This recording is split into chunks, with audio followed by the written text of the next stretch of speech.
గ్రామీణ ప్రాంతాల సమగ్రాభివృద్ధికి రాష్ట్ర ప్రభుత్వం మౌలిక సదుపాయాల కల్పనకు అధిక ప్రాధాన్యం ఇస్తోందని రాష్ట్ర హోంమంత్రి శ్రీమతి వంగలపూడి అనిత తెలిపారు.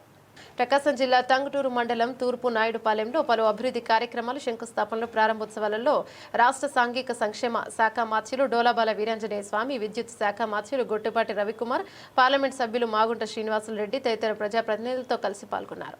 నాయుడుపాలెంలో అంబేద్కర్, నందమూరి తారక రామారావు, దామచర్ల ఆంజనేయులు విగ్రహాలకు పుష్పాంజలి ఘటించారు.